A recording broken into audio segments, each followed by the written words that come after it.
सभी भक्तजनों को जय श्री कृष्ण। कृष्ण पक्ष कार्तिक रमा एकादशी। श्री कृष्ण गोविंद हरे मुरारी, हे नाथ नारायण वासुदेव।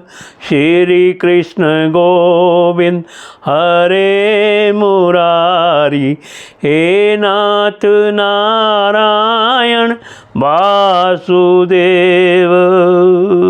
धर्मराज युधिष्ठिर बोले, हे भगवान, अब आप मुझे कार्तिक मास के कृष्ण पक्ष की एकादशी की कथा सुनाइए। इस एकादशी का क्या नाम है तथा इससे कौन सा फल मिलता है। श्री कृष्ण भगवान बोले कि हे राजराजेश्वर, कार्तिक मास की कृष्ण पक्ष की एकादशी का नाम रमा है। इसके व्रत से समस्त पाप नष्ट हो जाते हैं। इसकी कथा इस प्रकार है। प्राचीन काल में मुचकुंद नाम का एक राजा राज्य करता था। उसके इंद्र, वरुण, कुबेर, विभीषण आदि मित्र थे। वह सत्यवादी तथा विष्णु भक्त था। उसके एक उत्तम चंद्रभागा नाम की लड़की उत्पन्न हुई। उसने उस लड़की का विवाह राजा चंद्रसेन के पुत्र शोभन के साथ किया। एक समय जबकि वह अपनी ससुराल में थी, एक एकादशी पड़ी। चंद्रभागा सोचने लगी कि अब एकादशी समीप आ गई है, परंतु मेरे पति अत्यंत कमजोर हैं, इसलिए वह यह व्रत नहीं कर सकते। परंतु मेरे पिताजी की आज्ञा कठिन है। जब दशमी आई तब राज्य में ढिंढोरा पीटा। उसको सुनकर शोभन अपनी पत्नी के समीप गया और उससे पूछा कि हे प्रिय, तुम मुझे कुछ उपाय बतलाओ, क्योंकि यदि मैं व्रत करूंगा तो अवश्य ही मर जाऊंगा। इस पर चंद्रभागा बोली, हे प्राणनाथ, मेरे पिता के राज्य में एकादशी के दिन कोई भी भोजन नहीं करता है। यहाँ तक कि हाथी, घोड़ा, ऊंट आदि भी तृण, अन्न, जल आदि ग्रहण नहीं करते। फिर यहाँ मनुष्य कैसे भोजन कर सकते हैं। यदि आप भोजन करना चाहते हैं तो यहाँ से किसी दूसरे स्थान को चले जाइए, क्योंकि यदि आप इसी स्थान पर रहोगे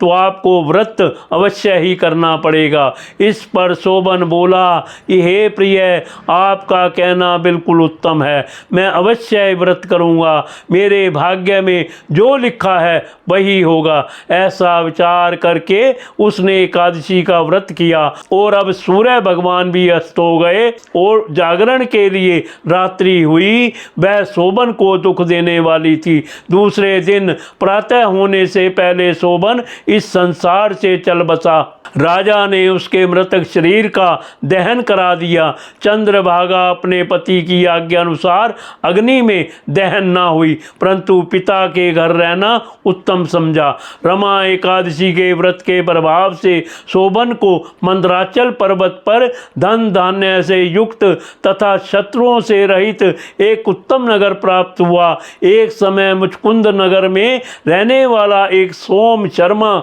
नामक का ब्राह्मण तीर्थ यात्रा के लिए निकला। उसने घूमते घूमते उसको देखा। उस ब्राह्मण ने उसको अपने राजा का जमाई जानकर उसके निकट गया।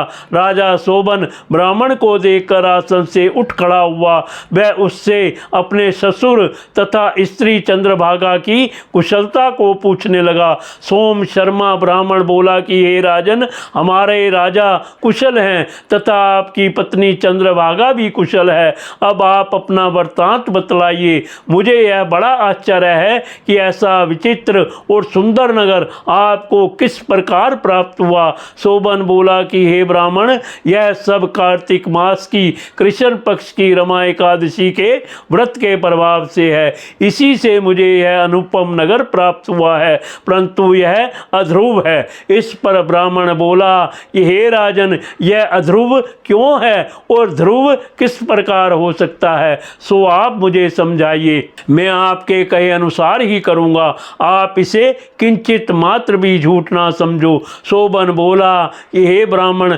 मैंने श्रद्धा पूर्वक व्रत किया था, उसके प्रभाव से मुझे यह नगर प्राप्त हुआ है। इस वृत्तांत को राजा मुचकुंद की पुत्री चंद्रभागा से कहोगे तो वह इसको ध्रुव बना सकती है। ब्राह्मण ने वहां जाकर चंद्रभागा से समस्त वृत्तांत कहा। इस पर राजकन्या चंद्रभागा बोली कि हे ब्राह्मण, आप मुझे उस नगर में ले चलिए, मैं अपने पति को देखना चाहती हूँ। मैं अपने व्रत के प्रभाव से उस नगर को ध्रुव बना लूंगी। चंद्रभागा के वचनों को सुनकर वह सोम शर्मा ब्राह्मण उसको मंदराचल पर्वत के पास वामदेव के आश्रम में ले गया। वामदेव ने उसकी कथा को सुनकर चंद्रभागा का मंत्रों से अभिषेक किया। चंद्रभागा उसके मंत्रों तथा व्रत के प्रभाव से दिव्य देह धारण करके पति के पास चली गई। शोभन ने अपनी स्त्री चंद्रभागा को देखकर प्रसन्नता पूर्वक उसे अपने वाम अंग में बिठाया। चंद्रभागा बोली, हे प्राणनाथ, अब आप मेरे पुण्य को सुनिए। जब मैं अपने पिता के गृह में 8 साल की थी, तभी से मैं यथाविधि एकादशी का व्रत करती थी। उन्हीं व्रतों के प्रभाव से आपका यह नगर ध्रुव हो जाएगा और समस्त कर्मों से युक्त होकर प्रलय के अंत तक रहेगा। चंद्रभागा दिव्य रूप धारण करके तथा दिव्य आभूषण एवं वस्त्रों से सजकर अपने पति के साथ आनंद पूर्वक रहने लगी और शोभन भी उसके साथ आनंद पूर्वक रहने लगा। हे राजन, यह मैंने रमा एकादशी का मातम कहा है। जो मनुष्य इस रमा एकादशी के व्रत को करते हैं, उनके समस्त ब्रह्म हत्या आदि के पाप नष्ट हो जाते हैं।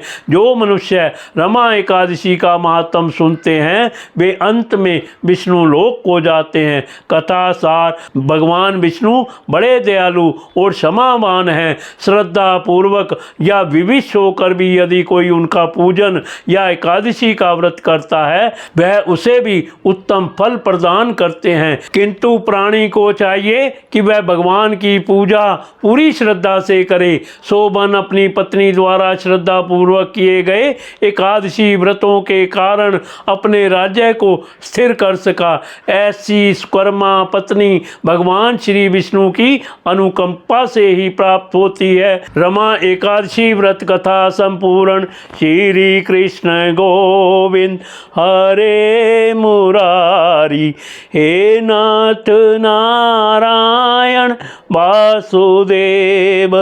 श्री कृष्ण गोविंद हरे मुरारी, हे नाथ नारायण वासुदेव।